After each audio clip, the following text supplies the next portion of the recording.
What's going on, NAPE fam? It's Jeremy Funk, Funk Futures, Digital Wildcatters podcaster. I'm here at my 16th NAPE. We're gonna walk the floor a little bit with my man Chuck Yates over here. Chuck, why don't you introduce yourself? Dude, I thought we were shooting a remake of Brokeback Bankers. Hold on. That's at the Four Seasons later. Anyway. 4 seasons later. All right, we're gonna go in and hit NAPE. We're gonna find some cool stuff. Come on.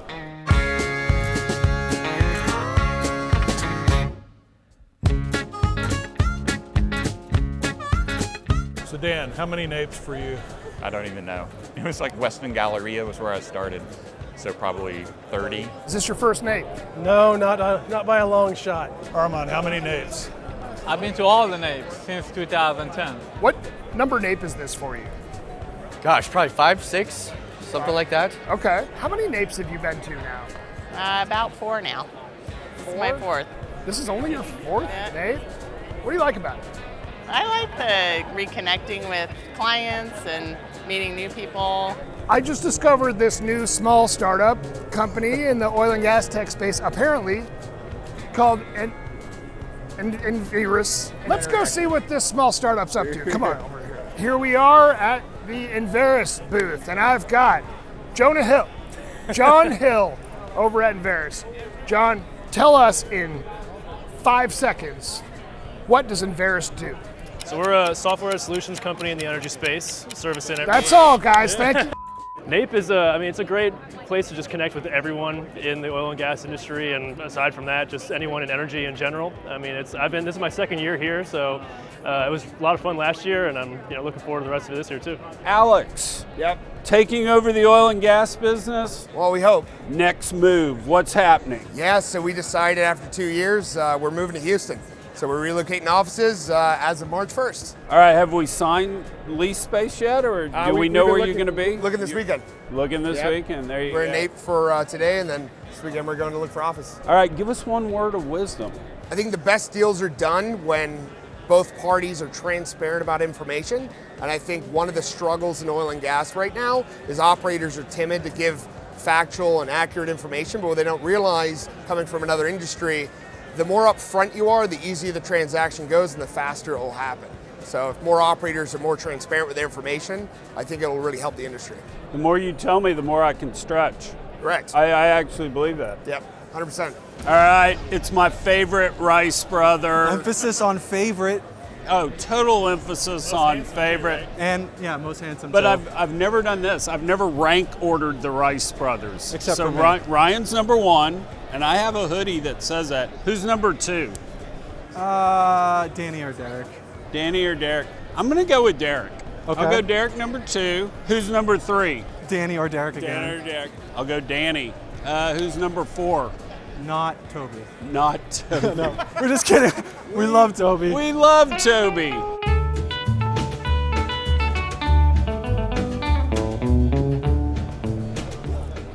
Cuckoo, cachoo, Demi. NAPE is always a good vibe. The parties are the best. Which parties are the best? I guess you can't say, you got to be. I have to be neutral, but That's a political third rail. I normally go Kirkland Ellis and VNA. They always bring the best drinks, and make sure I go to one of them. Talk about 3D printing dragons. It's exactly the content we want. It's a high quality content. What do you like about NAPE? What do you come to NAPE for? See my friends. Yeah, the networking. Yeah. The biggest collection of my friends in one room. 3 nights in a row. Yeah. NAPE is a social hour. This is where we get to come and connect with old friends and see what's going on in the market, get a feel for what's coming next year. Last year we saw a lot of mergers and acquisitions. We're starting to see a bunch of those companies come out of it and go look for new land.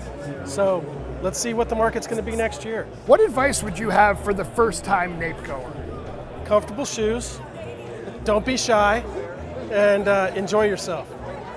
And don't start drinking too early. Don't go hard on the first night. Maybe just skip the drinking.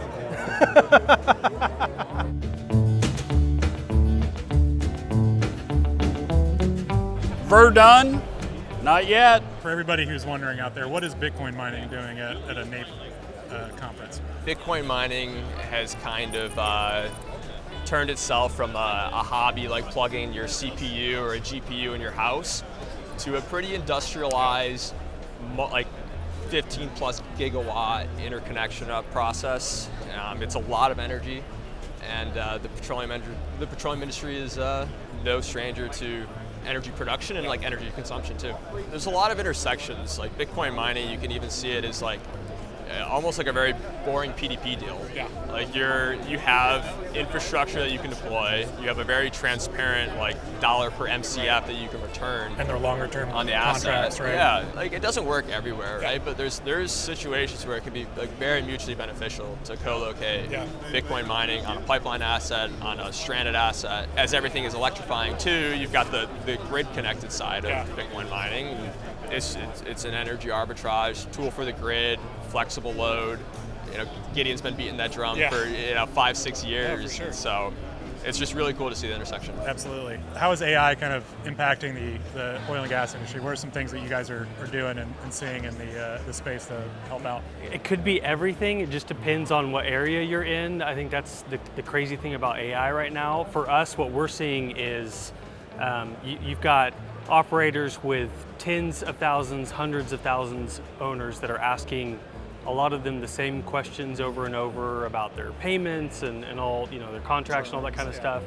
And so, if you could put an AI between them and, your team to be able to answer questions, via email and phone and all that kind of stuff, you might be able to knock that down by half, and then give your team more time to answer the questions that actually need a human involved. So I think it's that, but it's at a huge scale, and it's exploding and changing constantly. It actually really depends on what they've set up and if they have the information available to the AI. That's really what it comes down to. But if they can do that, if they can create the knowledge base of information, AI is as good as anybody at basically reading it and being able to answer the question. All right, I'm at the EQT booth. Dope hat, this is so cool. I am now changing my Rice Brother ranking.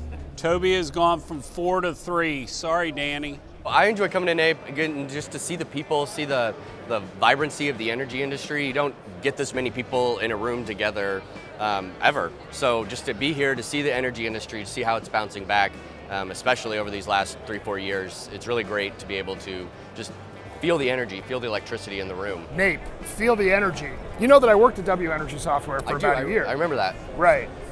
Is there any truth to the rumor that the day that I left W Energy Software, everything went to shit and it's been a disaster ever since? I can neither confirm nor deny the rumors.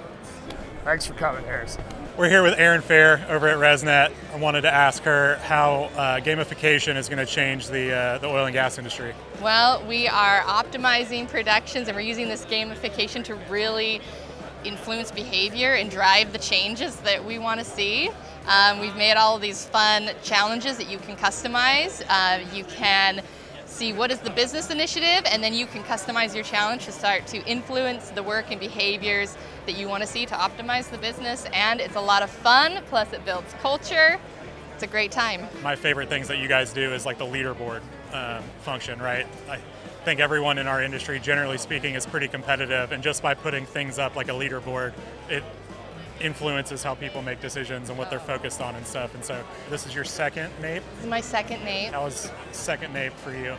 Last year I was hurting a little bit after night 2. This year, I feel like I came into this ready to go. I've got my liquid IVs, I've got my water bottles, we're good.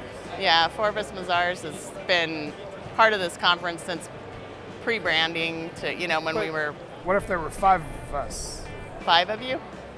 I was doing the 4 of us, 5 of this, 4 of us, 5 of us, oh. We're here with Nikki and Tom over at TCU and the Energy Institute. Wanted to just ask them what you guys are doing at the Neely Business School for on the energy side of things.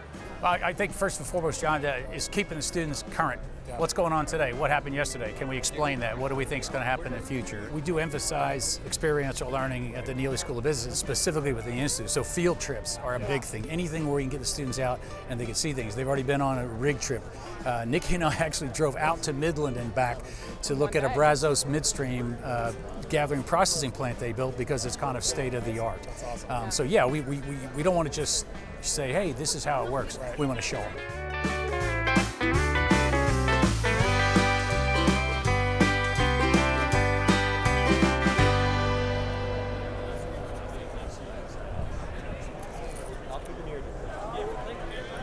Oh my God.